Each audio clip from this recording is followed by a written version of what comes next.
Mesdames et messieurs, bonjour et bienvenue dans notre deuxième vidéo dans laquelle nous sommes en train de vous parler du démarrage direct d'un moteur asynchrone triphasé, un sens de démarche. Comme nous l'avons expliqué dans notre précédente vidéo, le principe de fonctionnement d'un moteur asynchrone triphasé.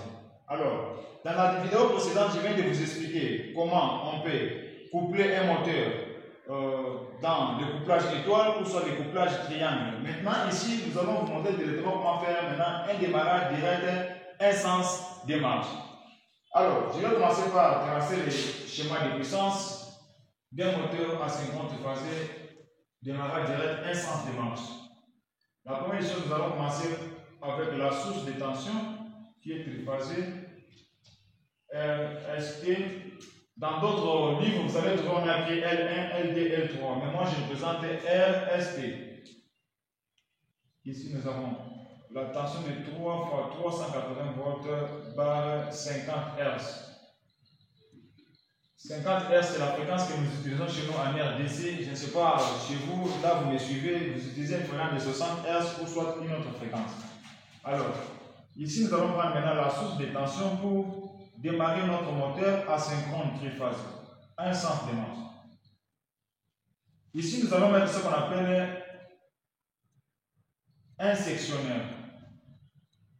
Un sectionnaire à porte fusible. Un sectionnaire à porte fusible. Un sectionnaire à porte fusible.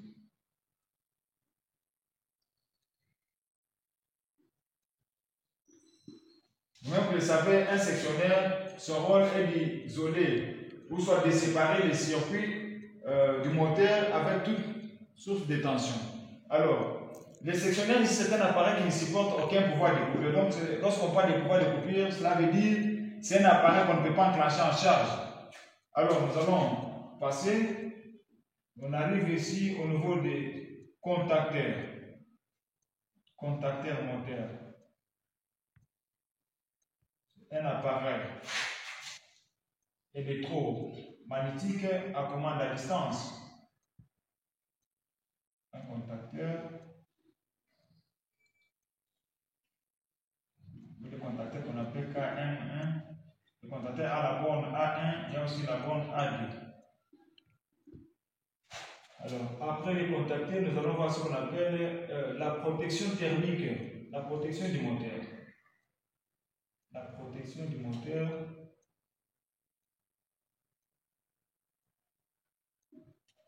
Nous avons la protection du moteur. Après la protection du moteur, nous allons directement toucher au niveau du moteur. Or, le moteur est composé de grandes parties. Nous avons le stateur et les rotors. Et à l'intérieur, on utilise directement les rotors, moteur asynchrone triphasé. Nous avons une VW. On peut nommer les bornes ici. Nous avons 1, 2, 3, 4, 5, 6. D'abord, on peut nommer 95, 96. Ici, encore la même chose, on peut nommer 1, 2, 3, 4, 5, 6. 1, 2, 3, 4, 5, 6. C'est ça le démarrage direct d'un moteur asynchrone triphasé. Donc ici nous avons la source de tension. Ici il y a l'appareil d'isolement qu'on appelle sectionnaire. Ici il y a les contacteurs. Ici il y a la protection directement en touchant les enroulements du moteur. Donc une fois que le contacteur est excité, il crée directement une fermeture et suite directement le moteur doit démarrer. Nous allons maintenant passer au schéma qu'on appelle schéma de commande. Les schémas de commande de ces démarrages qu'on appelle les démarrages directs. Schéma de commande. Schéma de commande. Ici, nous allons toujours prendre la source de tension. Une source de tension. Ici, on crée d'abord la protection parce que vous avez constaté que dans la puissance, il y a la protection thermique qui protège le moteur contre les surchauffes. Ici, nous allons créer encore dans la commande la protection thermique. Après la protection, il y a le bouton poussoir SO, donc le bouton poussoir d'arrêt général. Le bouton poussoir d'arrêt général qu'on appelle SO. Ici, on peut nommer F, ici F1, ici F0, 95, 96. Après ça, directement, nous allons faire un bouton poussoir de démarrage. Après, ici, nous allons créer un maintien de l'autre côté. Ici, il y a les S1, donc les boutons poussoirs de démarrage. Les boutons poussoirs de démarrage.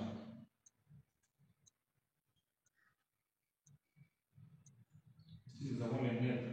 Ici, c'est KM1. KM1. Ici, il se maintient là-bas. KM1. Ici, nous avons 13, 14. Nous avons A1. Ici, nous avons AD. Ici, on met directement l'attention. Vous allez comprendre qu'une fois que nous appuyons directement sur le bouton poussoir S1, directement, les courants passent, on excite les contacteurs se maintiennent, les moteurs commencent à tourner. Alors, nous allons faire maintenant ce qu'on appelle les schémas de câblage, ou soit les schémas généraux. Les schémas de câblage, cela veut dire, nous prenons la commande ici, nous l'insérons directement dans les circuits de puissance. Alors, nous allons prendre la source de tension ici, nous prenons un fil ici, nous mettons toujours la protection. Nous allons aussi protéger les circuits de commande. Nous mettons toujours un sectionnaire là-bas. Alors, vous allez voir que directement, les fils qui quittent au niveau de la protection vont entrer dans la borne 95, 96, ils sortent dans la borne 96 de la protection du moteur. Partons avec ça ici, nous entrons dans 95, on sommes dans 96.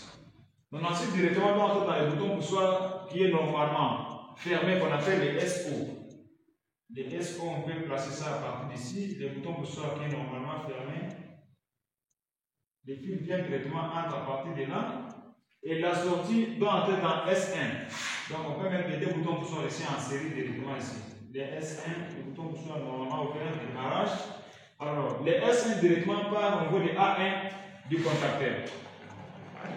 Donc la sortie, directement on ramène au niveau de la borne A1 du contacteur. Et nous allons créer ce qu'on appelle les maintiens du KM1.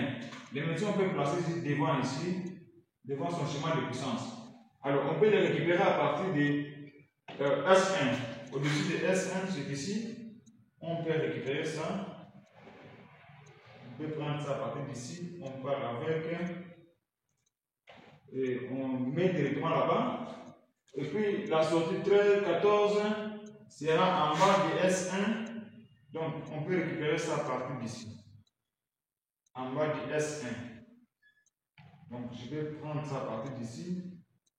Ça sortie bien à partir de là. Je récupère ça ici. Alors, il reste maintenant les fils nettes. Nous allons créer maintenant les fils nettes ici. Nous allons représenter ça dans des traits interrompus fins. Pour montrer que c'est les nettes. Puis nous allons ramener ça ici pour la connexion. Alors, nous avons fait ce qu'on appelle les schémas de câblage. Vous allez constater qu'une fois que nous appuyons maintenant sur le bouton poussoir S1, directement le courant va passer et on excite notre contacteur. Le contacteur, il ferme directement la puissance et le moteur démarre directement et la commande va se maintenir là-bas.